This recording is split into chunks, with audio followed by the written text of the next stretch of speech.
राधे राधे, जय श्री कृष्णा। चॉकलेट मामी से मैं सीमा सिंह आपका स्वागत करती हूँ। आज मैं आपको भादवा मास की चौथ की प्रमुख प्रमुख व्रत कथाएं सुनाने जा रही हूँ।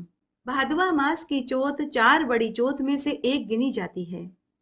कुछ महिलाएं साल की चार बड़ी चौथ करती हैं, जिनमें पहली आती है कार्तिक मास की करवा चौथ, दूसरी वैशाख मास की वैसाखी चौथ, तीसरी भादवा मास की भादुड़ी चौथ, चौथी माघ मास की माही चौथ। सभी महिलाएं साल की इन चार चौथ का व्रत तो अवश्य ही करती हैं, लेकिन कुछ महिलाएं महीने की चौथ का व्रत भी रखती हैं।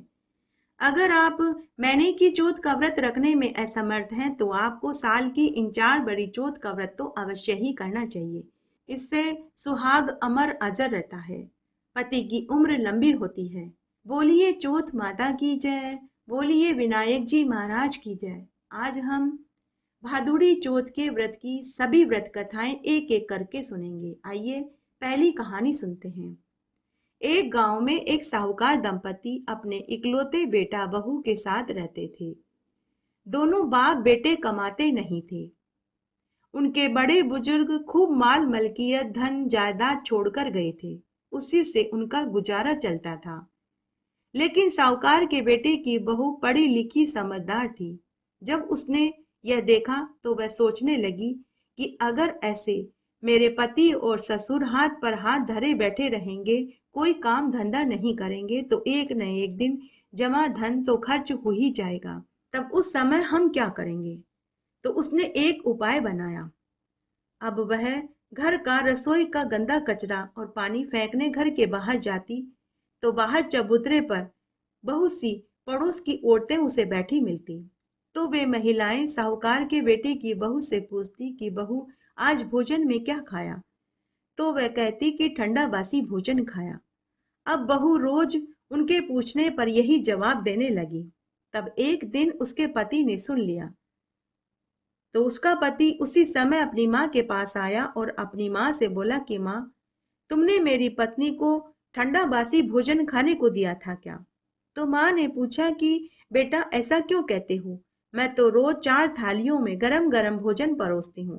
बेटे ने कहा कि माँ, अभी अभी तेरी बहू कचरा फेंकने घर के बाहर गई थी। पड़ोसनों ने उससे पूछा कि बहू, आज भोजन में क्या खाया? तो उसने पड़ोसनों से कहा कि ठंडा बासी भोजन खाया। माँ, मेरी पत्नी ने उन्हें झूठ क्यों कहा? माँ ने कहा कि बेटा, कल तू खुद देख लेना। दूसरे दिन बेटे ने अपनी माँ से कहकर खीर खांड का भोजन बनवाया और बेटा खुद सिरदर्द का बहाना बनाकर रसोई में ही चादर ओढ़ कर सो गया। तब उसने चादर में से देखा कि उसकी माँ ने खीर खांड का भोजन उसकी पत्नी को परोसा। पत्नी सास ससुर ने खीर खांड का गरम गरम भोजन खाया। फिर हमेशा की तरह बहू कचरा फेंकने घर के बाहर गई, तो पति उसके पीछे पीछे गया। फिर से पड़ोसनों ने बहू से पूछा कि बहू, आज भोजन में क्या खाया?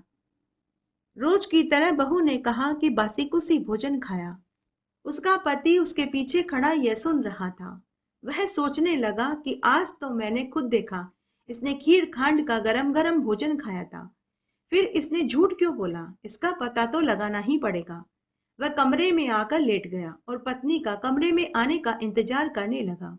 जब उसकी पत्नी रसोई का सारा काम निपटाकर रात्रि में कमरे में आई, तो उसके पति ने अपनी पत्नी से पूछा कि आज हमने शाम को गरम गरम खीर खांड का भोजन खाया था। फिर जब पड़ोसनों ने तुझसे पूछा तो तूने ऐसा क्यों कहा कि ठंडा बासी भोजन खाया? बता, इसका क्या राज है?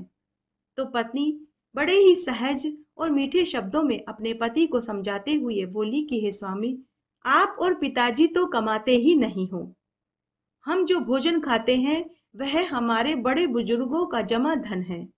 हम बड़े बुजुर्गों का जमा धन में से भोजन खा रहे हैं, इसलिए वह भोजन तो मेरे लिए बासी कुसी ही हुआ। अगर आप कमाते तो वह भोजन मेरे लिए ताजा और गर्म होता। हे स्वामी, अगर आप कमाएंगे नहीं तो यह धन तो एक न एक दिन खत्म हो ही जाएगा, जैसे कि कुएं का पानी खत्म होता है। उस दिन उसकी पत्नी की बात उसके पति के दिल में बैठ गई। उसे पूरी रात्रि नींद नहीं आई। सुबह होते ही उसने अपने माँ बाबूजी से कहा कि माँ बाबूजी, मैं परदेश कमाने जाऊंगा। यह सुनते ही साहूकार दंपति अपने बेटे से बोले कि बेटा, तुम हमारे इकलौते पुत्र हो, तुम्हारे बिना हम कैसे जिएंगे। फिर बेटा, हमारे पास हमारे बुजुर्गों का इतना धन पड़ा है कि हमारी 7 पुश्तें बैठकर खाए तो भी धन खत्म नहीं होगा। बेटा, तुम्हें कमाने की क्या जरूरत है। लेकिन बेटा नहीं माना और वह परदेश कमाने चला गया। बेटे के जाने के बाद साहूकार दंपति सोचने लगे कि हमारा बेटा तो परदेश कमाने चला गया है। हम रोज सुबह मंदिर जाते हैं और शाम को ही लौटते हैं। घर पर हमारी बहू अकेली रहेगी। कहीं हमारे मंदिर जाने के बाद हमारी बहू का पड़ोसनों के साथ उठना बैठना न हो जाए। अगर ऐसा हुआ तो हमारी बहू पड़ोसनों के सिखाई सीख में आ जाएगी। हमें कुछ उपाय सोचना चाहिए। पुराने जमाने की सासुएं बड़ी ही समझदार और चतुर होती थी। तब साहूकारनी ने एक कटोरी दाल और चावल को मिलाकर रख दिया और मंदिर जाने से पहले अपनी बहू से बोली कि बहू, हम मंदिर जा रहे हैं, तुम पीछे से दाल और चावल अलग अलग कर देना और दाल बना लेना और चावल उबाल कर रख देना। साथ ही बहू, चूल्हे की आग और परिंदे का पानी भी खत्म मत होने देना। तो बहू ऐसा ही करती। सास ससुर के मंदिर जाने के बाद मूंग और चावल अलग अलग करती और शाम को मूंग की दाल बनाती और चावल उबाल कर रख देती। इस तरह समय गुजरने लगा। तब एक दिन चूल्हे की आग भी खत्म हो गई और परिंदे का पानी भी खत्म हो गया।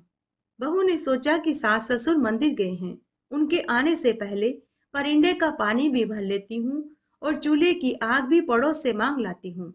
तब उसने पहले परिंदे का पानी भरा, फिर पड़ोस में चूल्हे की आग लेने गई तो उसने देखा कि पड़ोस की औरतें एक जगह बैठकर कथा कहानियां सुन रही थी और पूजा कर रही थी। तो बहू ने उनसे पूछा कि आप ये क्या कर रहे हो और किसका पूजन और व्रत कर रहे हो और इसको करने से क्या फल मिलता है। तो गांव की औरतें साहूकार की बहू से बोली कि बहू, आज हमारा चौथ माता का व्रत है। आज हमने चौथ माता और विनायक जी का व्रत रखा है।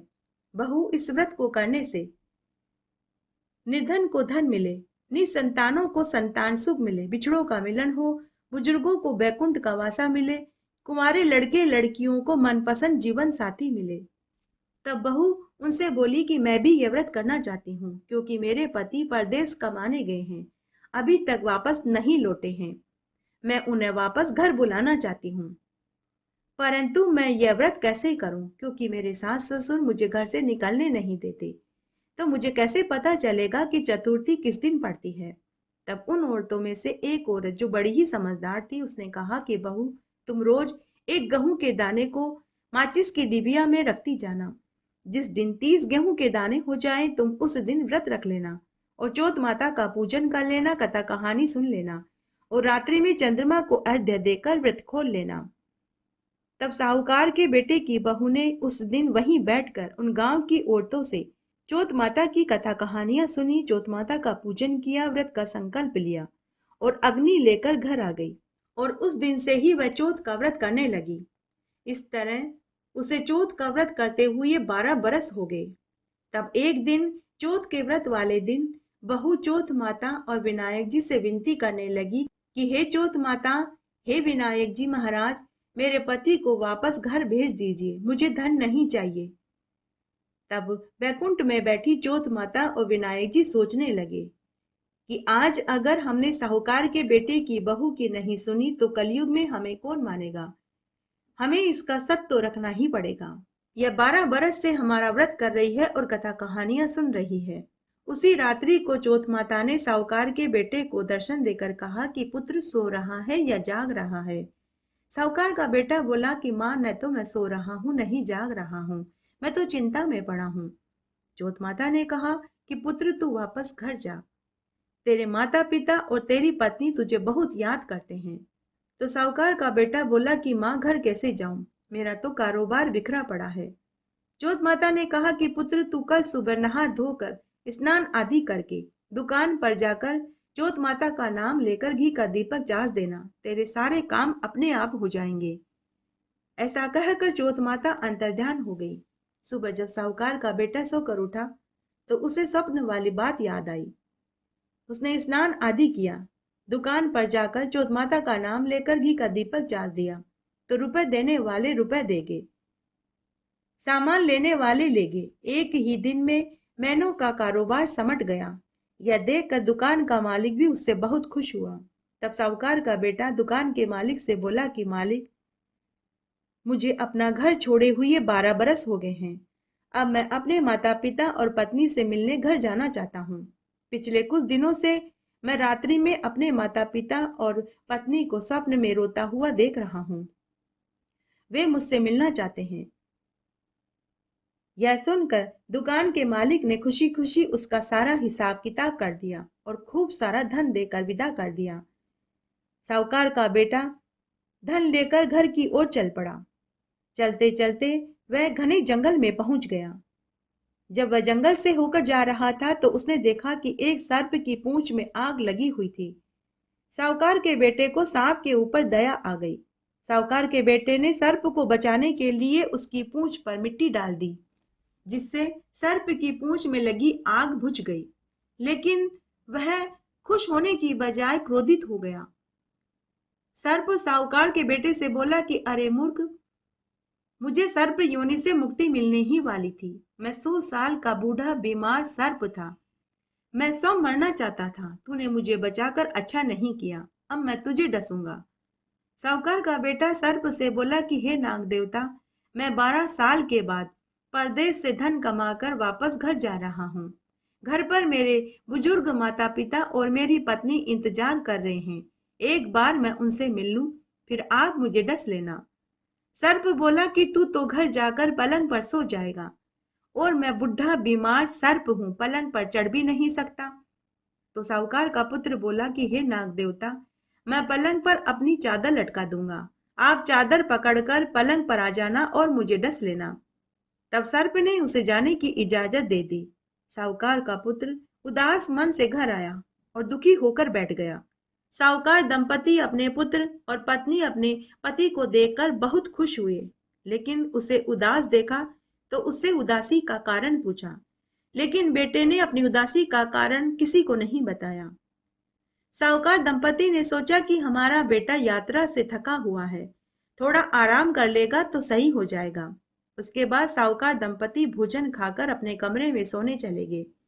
लेकिन बहू बड़ी ही समझदार थी।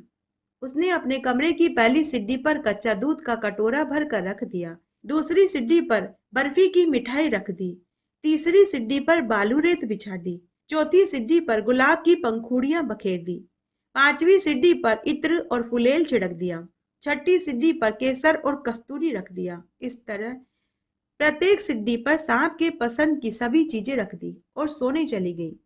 बहू दिन भर की थकी हुई थी तो उसे लेटते ही नींद आ गई। लेकिन साहूकार के बेटे की आंखों में नींद कहाँ आने वाली थी, उसे तो उसकी मौत दिखाई दे रही थी। वह पलंग पर लेटा लेटा सबको देख रहा था। अर्धरात्रि में सर्प आया।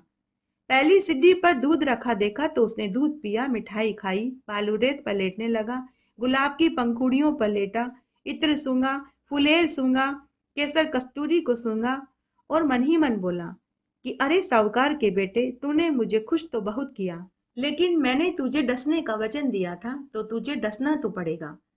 फिर वह आगे कमरे में गया। ऊपर बैकुंठ में बैठी चौथ माता और विनायक जी महाराज सोचने लगे कि इसकी पत्नी ने 12 बरस से हमारा व्रत किया है, पूजन किया है। अगर आज हमने इसके सुहाग की रक्षा नहीं करी तो कलयुग में हमें कौन मानेगा। उसी समय विनायक जी महाराज और चौथ माता ढाल और तलवार बनकर आगे और सर्प के 4 टुकड़े करके चारों दिशाओं में फेंक दिया और अंतर्ध्यान हो गए। उसी समय सर्प की जीभ साहूकार के बेटे की जूती में जाकर गिरी। उसके बाद सर्प की जीभ सोचने लगी कि जब साहूकार का बेटा सुबह सोकर उठेगा और जूतियां पहनेगा तब मैं उसे डस लूंगा। तभी कीड़ी नगरी में से बहुत सारी लाल चींटियां आ गई। उन चींटियों ने आपस में कहा कि इसकी पत्नी हमें रोज आटा चीनी खाने को देती थी, आज हमें इसके सुहाग की रक्षा करनी ही चाहिए। तब सभी चींटियों ने सर्प की जीभ पर हमला बोल दिया। कुछ ही क्षण में वे सारी जीभ को खाकर चट कर गई और वहां से चली गई। साहूकार का बेटा पलंग पर पड़ा पड़ा यह सब कुछ देख रहा था। जब उसने देखा कि उसका बैरी दुश्मन मारा गया तो उसे बहुत खुशी हुई। उसने अपनी पत्नी को जगाया और कहा कि मुझे नींद नहीं आ रही, मेरे साथ थोड़ी देर चौपड़ पासा खेल। दोनों पति पत्नी देर रात तक चौपड़ पासा खेलते रहे। रात को देर से सोए तो वे दोनों सुबह जल्दी नहीं उठ पाए। रोज की तरह साहूकार दंपति सुबह जल्दी उठ गए। जब बेटा बहू को जागा हुआ नहीं देखा तो साहूकारनी अपने पति से बोली कि हे स्वामी, हमारा बेटा तो परदेश से थका हारा आया था, यात्रा की थकान थी, इसीलिए वह सुबह जल्दी नहीं उठा, लेकिन आज तो हमारी बहू भी जल्दी नहीं उठी। चलो हम चलकर उन्हें जगाते हैं। साहूकार दंपति अपने बेटा बहू के कमरे में उन्हें जगाने पहुंचे तो कमरे की सीढ़ियों पर खूब सारा खून बिखरा हुआ देखा। तो उन्होंने सोचा कि कोई हमारे बेटा बहू को मारकर चला गया। तो वे जोर जोर से रोने चिल्लाने लगे कि कोई हमारे बेटा बहू को मारकर चला गया, कोई हमारे बेटा बहू को मारकर चला गया। तभी अपने माता पिता की आवाज सुनकर साहूकार का बेटा अपने माँ बाबूजी से बोला कि माँ बाबूजी, हमारा बैरी दुश्मन मारा गया, आप खून साफ करवा दो, हम बाहर आ जाएंगे। तब साहूकार दंपति ने नौकरों से वहां बिखरा हुआ खून साफ करवाया।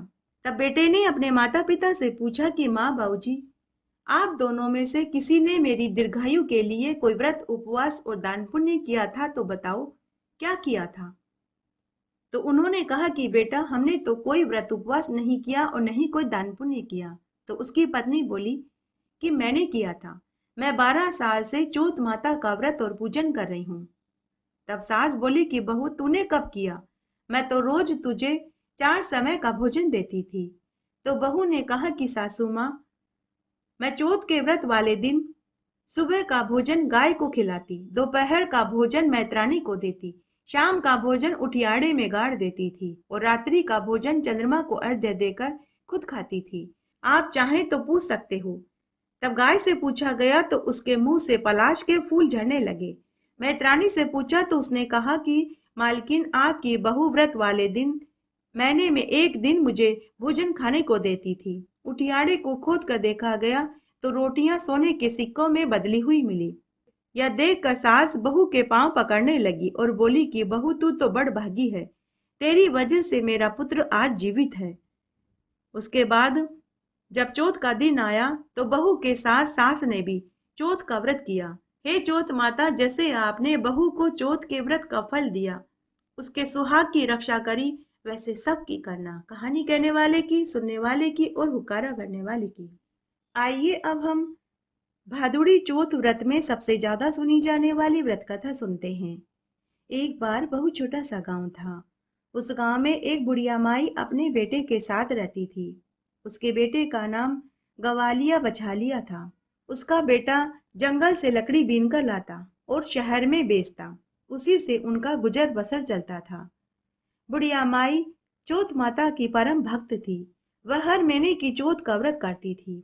यह व्रत वह अपने बेटे की लंबी उम्र और खुशहाली के लिए रखती थी। वह अपने बेटे की लाई हुई लकड़ियों में से रोज 2 लकड़ी उठाकर अलग रख देती और चौथ के व्रत वाले दिन उन लकड़ियों का गट्ठर बनाकर शहर में बेच देती और उन पैसों से वह आटा, घी, गुड़ खरीद कर लाती और 5 मालपुए बनाती। एक मालपुआ गणेश जी के चढ़ाती, एक चौथ माता के चढ़ाती, एक ब्राह्मण की बेटी को देती, एक मालपुआ अपने बेटे को खाने को देती और एक प्रसाद के रूप में खुद रात्रि में चंद्रमा को अर्घ्य देकर भोजन के साथ खाती थी। तब एक दिन की बात है, बुढ़िया का बेटा अपनी ताई के पास गया हुआ था। उसकी ताई उस दिन मालपुए बना रही थी। बुढ़िया का बेटा अपनी ताई को मालपुए बनाते हुए देखकर कहने लगा कि अरे वाह ताई, आज तो आप मालपुए बना रहे हो, आज कौन सा त्योहार है? तो उसकी ताई बोली कि बेटा, आज मेरा भादवा मास की भादुड़ी चौथ का व्रत है, इसलिए मैं चौथ माता और विनायक जी के भोग लगाने के लिए मालपुए बना रही हूँ। लेकिन बेटा, तेरी माँ तो चतुर्थी व्रत का नाम लेकर हर महीने व्रत रखती है और हर महीने घी के मालपुए बना बना कर खाती है। तेरी माँ तो तेरी मेहनत की कमाई को उड़ा रही है। बुढ़िया का बेटा ताई की सिखाई सीख में आ गया। वह उसी समय घर आया और अपनी माँ से बोला कि माँ, तू तो हर महीने चौथ के व्रत का नाम लेकर घी के मालपुए बना बना कर खाती है। माँ, या तो तू चौथ का व्रत करना छोड़ दे, नहीं तो मैं घर छोड़कर चला जाऊंगा। माँ बोली कि बेटा, चौथ का व्रत तो मैं तेरी लंबी आयु और खुशहाली के लिए करती हूँ। चौथ का व्रत करना तो मैं नहीं छोड़ सकती। चाहे तो तू घर छोड़कर चला जा। और वह अपने बेटे को समझाने लगी, लेकिन बेटा नहीं माना। बेटा घर छोड़कर जाने लगा। तो माँ ने कहा कि बेटा, अगर तू जाना ही चाहता है तो चला जा, परंतु तू चौथ माता के ये 4 गेहूं के आंखें ले जा। जब भी तुझे संकट आए तो चौथ माता का नाम लेकर एक आंखा पूर देना।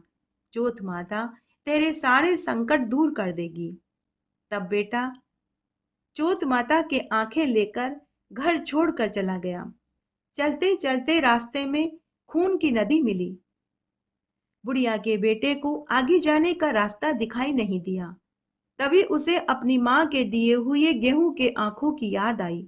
उसने एक गेहूं का आंखा निकाला और चौथ माता का नाम लेकर एक आंखा नदी में डाल दिया और बोला कि हे चौथ माता, अगर मेरी माँ चौथ का व्रत मेरे लिए करती थी तो यह नदी सूख जाए और मुझे आगे जाने का रास्ता मिल जाए। तभी एक चमत्कार हुआ। चौथ माता की कृपा से वह खून की नदी सूख गई। बुढ़िया के बेटे को आगे जाने का रास्ता नजर आने लगा। उसके बाद बुढ़िया का बेटा आगे चल दिया। आगे जाने के बाद घना जंगल आ गया। वहां एक जहरीला सर्प फन फैलाए हुए बैठा था। वह सर्प बुढ़िया के बेटे को जैसे ही डसने वाला था कि बुढ़िया के बेटे ने दूसरा गेहूं का आंखा सर्प की ओर उछाल दिया और बोला कि हे चौथ माता, अगर मेरी माँ चौथ माता का व्रत मेरे लिए करती है तो यह सर्प गायब हो जाए। उसी क्षण एक चमत्कार हुआ। वह सर्प भी गायब हो गया। दो दो चमत्कार देखकर बुढ़िया का बेटा आश्चर्य में पड़ गया कि मेरी माँ तो सत्य ही कहती थी कि वह तो चौथ का व्रत मेरी लंबी आयु के लिए और खुशहाली के लिए करती थी, परंतु ताई ने मुझे झूठ क्यों बोला। फिर सोचने लगा कि चलो कोई बात नहीं, अब मैं खूब सारा धन कमाकर ही घर जाऊंगा और अपनी माँ को सारी खुशियां दूंगा। ऐसा सोचकर बुढ़िया का बेटा आगे चल दिया। आगे जाने पर एक गांव आया। उस गांव में खुमार के आवे में मिट्टी के कलश नहीं पकते थे। तब खुमार राजा के पास अपनी फरियाद लेकर पहुंचा। राजा ने एक पंडित से इसका कारण पूछा तो पंडित ने राजा से कहा कि महाराज, आपके गांव के ऊपर शाप लगा हुआ है। अब आवे में मिट्टी के कलश तभी पकेंगे जब हर बार एक मानव की बलि दी जाएगी। तब राजा की आज्ञा से हर बार जब भी खुमार आवा जलाता था तो उस आवे में गांव के एक व्यक्ति की बलि दी जाने लगी। तब उस दिन एक विधवा महिला के बेटे की बलि राजा की आज्ञा से दी जा रही थी। वह विधवा महिला अपने बेटे के लिए घी के मालपुए बना रही थी और रोती जा रही थी। बुढ़िया का बेटा उसकी झोपड़ी के पास गया। उसे बहुत भूख और प्यास सता रही थी। उसने विधवा महिला से पूछा कि बुआ, आप क्यों रो रही हो।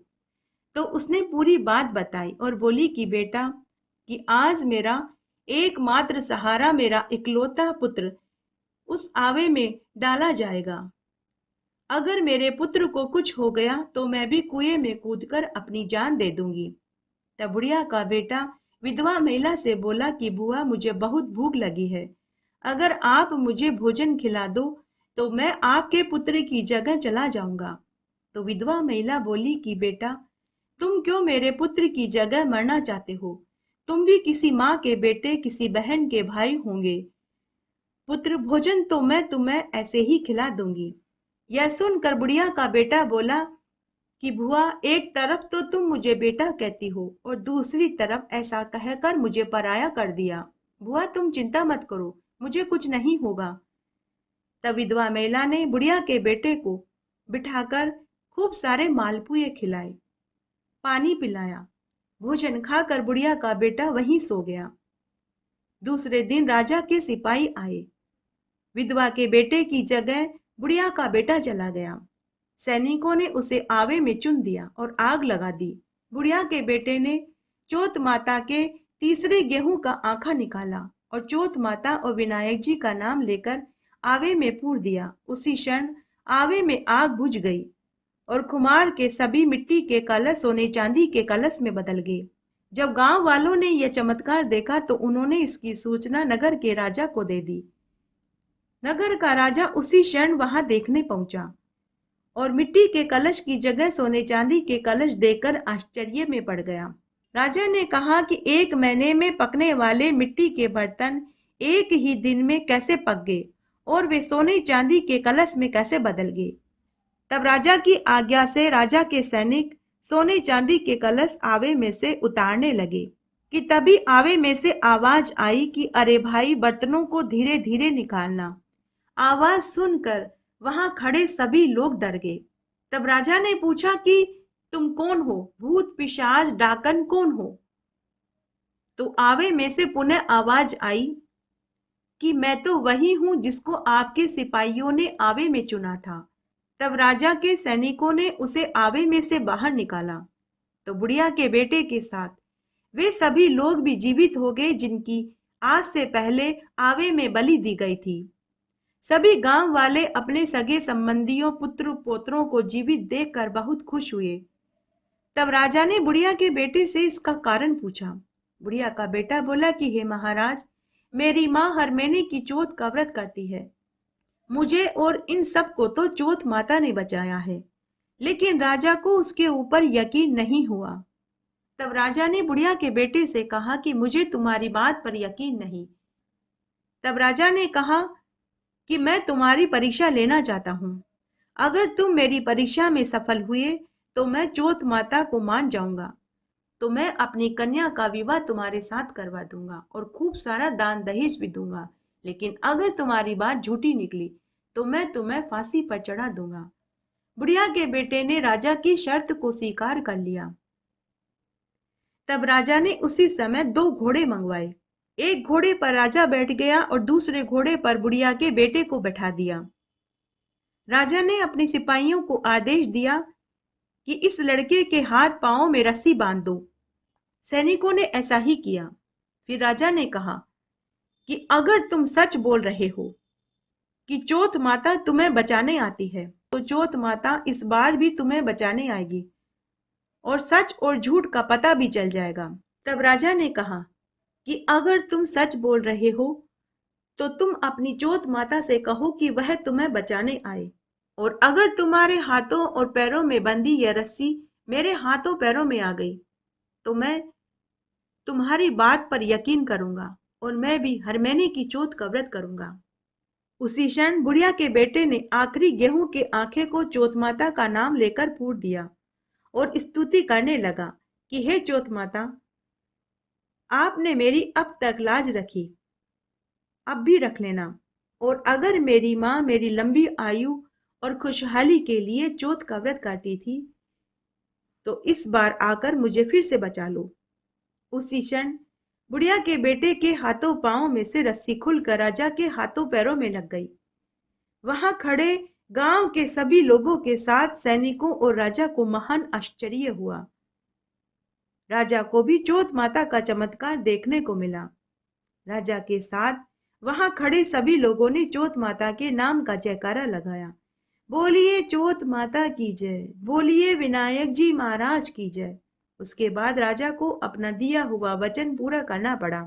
राजा ने अपनी राजकुमारी पुत्री का विवाह बुढ़िया के बेटे से कर दिया और खूब सारा दान दहेज, हाथी घोड़े, लाव लश्कर, दास दासियों के साथ अपनी बेटी और जवाई को विदा कर दिया।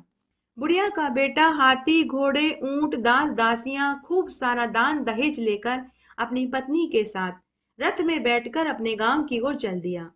जब वह गांव की पनघट पर पहुंचा तो वहां बहुत सी पनिहारें पानी भर रही थी। उनमें से एक पनिहारिन भागी भागी बुढ़िया के घर गई और बोली कि अरे बुढ़िया, तेरा बेटा खूब सारा दान दहेज लाव लश्कर हाथी घोड़े ऊंट रथ में बैठकर तेरी बहू को लेकर आ रहा है। बुढ़िया ने पनिहारिन से कहा कि अरे क्यों मेरा मजाक उड़ाती है? मेरे बेटे को गए तो बहुत दिन हो गए हैं। पनिहारिन ने कहा कि बुढ़िया, मैं झूठ नहीं बोल रही और न ही तेरा मजाक उड़ा रही हूँ, मैं तो सच कह रही हूँ। तभी बुढ़िया माई को दूर धूल उड़ती हुई दिखाई दी। तभी उसे लवाजमा दिखाई दिया। थोड़ा पास आने पर बेटा बहू आते दिखाई दिए। बुढ़िया माई बेटा बहू को और धन को देखकर बहुत खुश हुई। उसने आरती की थाली जमाई, अपने बेटा बहू की आरती करी और घर में लिया। गांव की स्त्रियों को बुलाकर मंगल गीत गाए गए और पूरे गांव में लड्डू बांटे गए। तब बुढ़िया का बेटा अपनी माँ से बोला, माँ, तेरी चौथ माता के व्रत का ही यह सब फल है। तेरी चौथ माता ने ही यह सब कुछ किया है।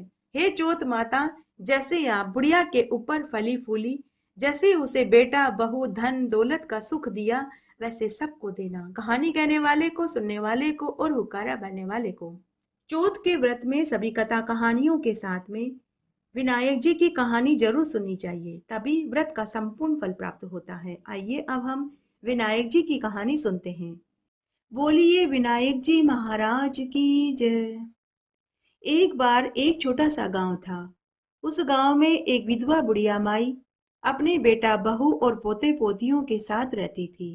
तब एक बार की बात है, गणेश भगवान मृत्युलोक में लोगों की परीक्षा लेने हेतु बालक का रूप धर कर आए। उनके पास चूटी में चावल और चम्मच में दूध था। वे पूरी नगरी में सबसे पूछते फिर रहे थे कि कोई मेरे चावल और दूध से खीर बना दो, लेकिन सभी उनके ऊपर हंस रहे थे। सबने कहा कि यह बालक तो पागल हो गया है, चूटी चावल और चम्मच दूध से भला क्या खीर बन सकती है। तो सभी ने कहा कि अरे आगे जा। इस तरह बालक रूपी गणेश जी पूरी नगरी में सबसे खीर बनाने की मिन्नतें करने लगे, परंतु कोई भी तैयार नहीं हुआ। तब नगरी के अंत में एक विधवा बुढ़िया माई टूटी फूटी झोपड़ी में अपने बेटा बहू और पोते पोतियों के साथ रहती थी। वह अपनी झोपड़ी के बाहर चबूतरे पर बैठी थी। बालक रूपी गणेश जी उस बुढ़िया माई के पास गए और बोले कि अरे माई, मेरे चावल और दूध से खीर बना दे।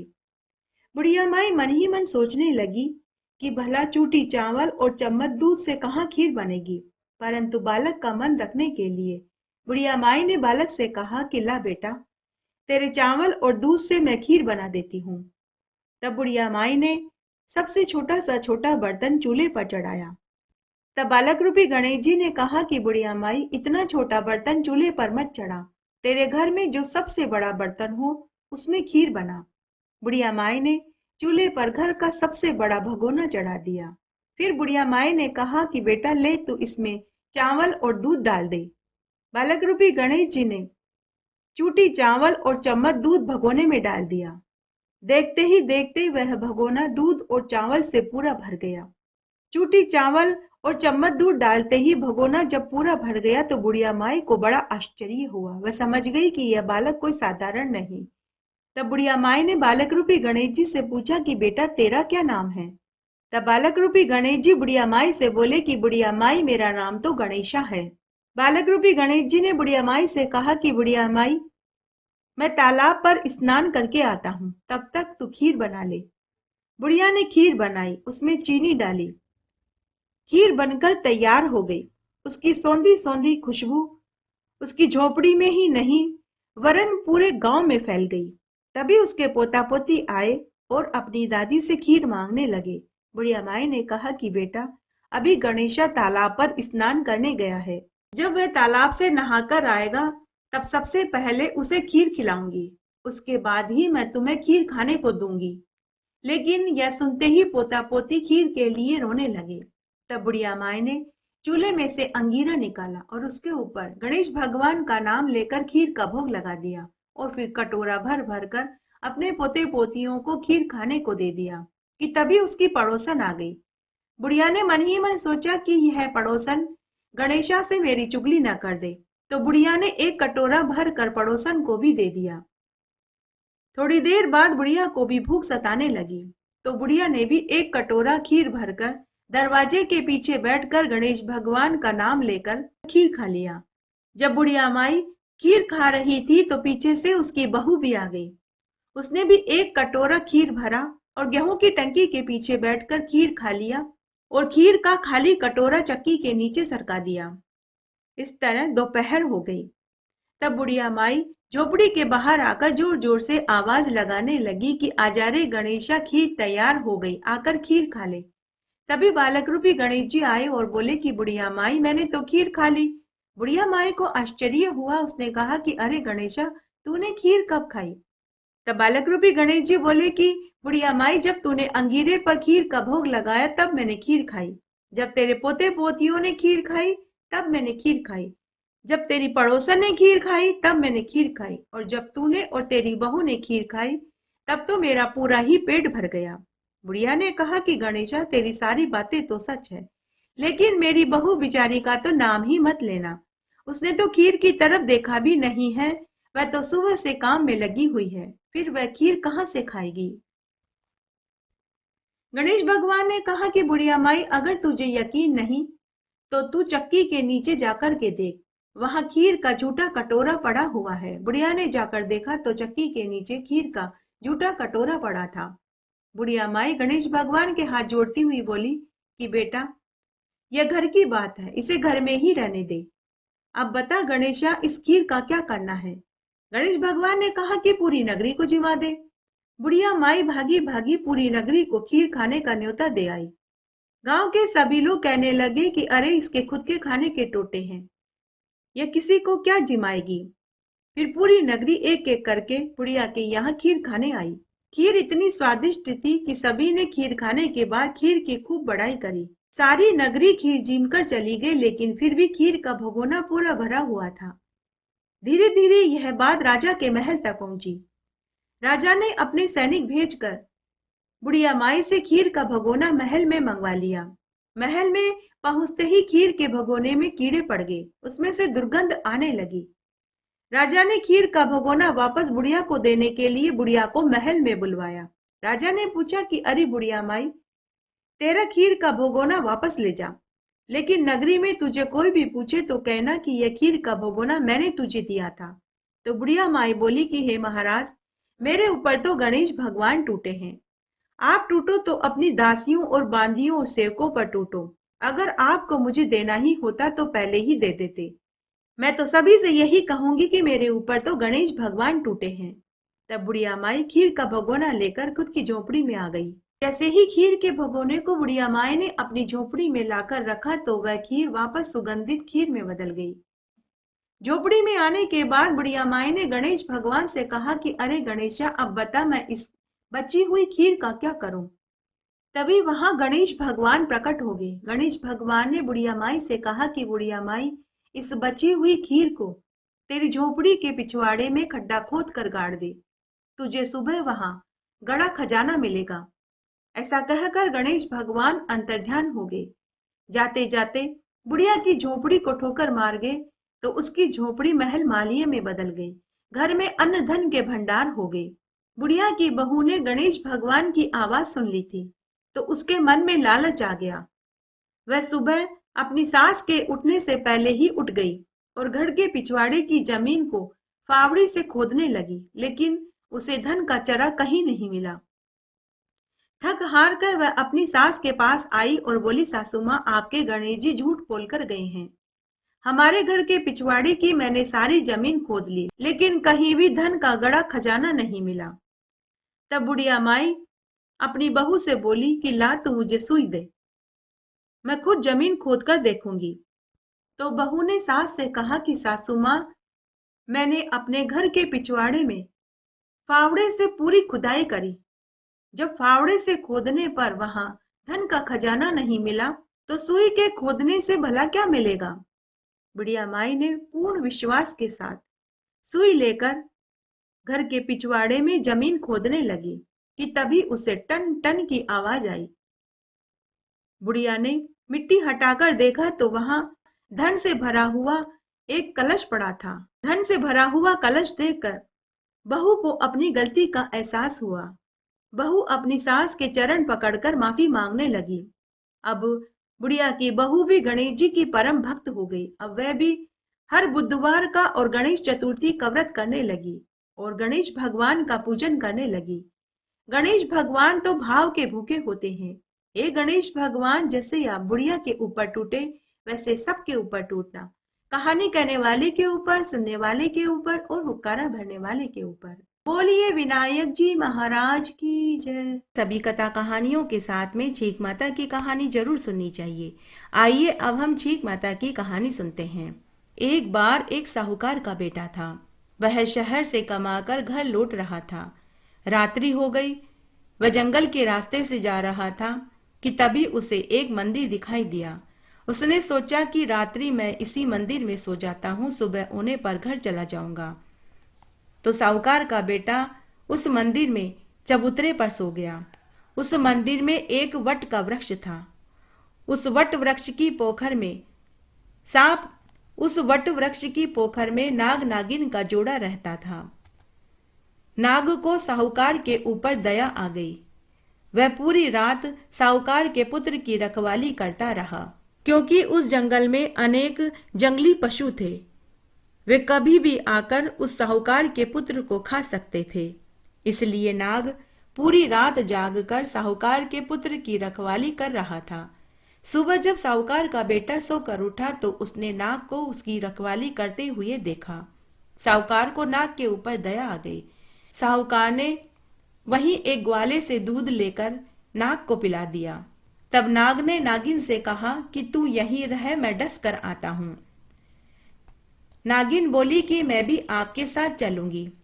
लेकिन नाग ने कहा कि तू कहां मेरे साथ इधर उधर भटकती रहेगी। तू यहीं बिल में आराम कर, मैं तेरे हिस्से का भोजन यहीं ले आऊंगा। नागिन बोली कि अच्छा, अगर आप जाना ही चाहते हो तो चले जाइए, लेकिन आप लक्ष्मण रेखा खींच कर जाइए, ताकि कोई छोटे मोटे सांप बिच्छू गोयरे आकर मेरे साथ हंसी मजाक न करें, क्योंकि मुझे फालतू के हंसी मजाक करना पसंद नहीं। आपके जाने के बाद वे सभी आकर मुझे तंग करते हैं। तब सांप ने अपनी पूंछ से वहां एक लक्ष्मण रेखा खींच दी और चला गया। साहूकार का बेटा पेड़ के पीछे खड़ा नाग नागिन की सारी बातें सुन रहा था। अभी नाग ज्यादा दूर भी नहीं गया था कि तभी वहां खूब सारे छोटे मोटे सांप बिच्छू गोयरे नागिन के पास आए। सभी सांप बिच्छू गोयरे लक्ष्मण रेखा देखकर दूर खड़े हो गए। तब नागिन खुद लक्ष्मण रेखा पार करके बाहर आ गई और उनके साथ हंसी ठिठोली करने लगी। साहूकार के पुत्र को यह बात पसंद नहीं आई। उसने सोचा कि अभी तो यह नाग से कह रही थी कि इसे हंसी मजाक पसंद नहीं, और अब यह खुद लक्ष्मण रेखा पार करके इनके साथ हंसी ठिठोली कर रही है। तो उसने 7 छोटे छोटे पत्थर उठाए और उस नागिन को पत्थर की मार कर घर आ गया। उधर नाग के वापस आते ही नागिन को भवन में बैठी मिली। नाग ने अपनी नागिन से नाराजगी का कारण पूछा तो नागिन ने कहा कि आज आप उसी साहूकार के बेटे को डस कर आइए जिसकी कल रात आपने रक्षा करी थी। नाग बोला कि अरे भगवान, क्या हुआ? तब नागिन बोली कि आपने तो उसकी रक्षा करी और बदले में वह मुझे 7 पत्थर की मार कर गया है। जब तक आप उसे नहीं डसोगे मैं अन्न जल ग्रहण नहीं करूंगी, इसलिए आप उस साहूकार के बेटे को डस कर आइए। नागिन की बात सुनकर नाग को भी क्रोध आ गया। वह भी सोचने लगा कि भलाई का तो जमाना ही नहीं रहा। मैंने साहूकार के बेटे की पूरी रात जागकर रक्षा करी और वो मेरी ही पत्नी को मारकर चला गया। जब नाग साहूकार के घर पहुंचा तो उसने देखा संध्या का समय हो रहा था। साहूकार खाना खाने के लिए अपनी माँ के पास बैठा हुआ था। उसकी माँ पंखा झल रही थी और उसकी पत्नी भोजन में थाल परोस रही थी। सांप ने सोचा कि पहले मैं इसे भोजन कर लेने देता हूं, उसके बाद इसे डसूंगा। तो वह परिंदे में कुंडली मारकर बैठ गया। साहूकार की पत्नी जैसे ही खाना परोसने लगी तो उसे छींक आ गई। साहूकार की मां ने अपनी बहू को भोजन परोसने से मना कर दिया।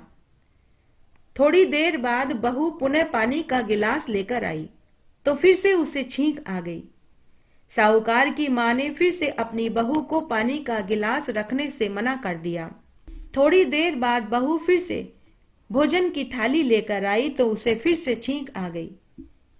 साहूकार की मां ने फिर से अपनी बहू को भोजन परोसने से इनकार कर दिया। तब साहूकार अपनी माँ से बोला कि माँ, मुझे तुम औरतों की बातें समझ नहीं आती।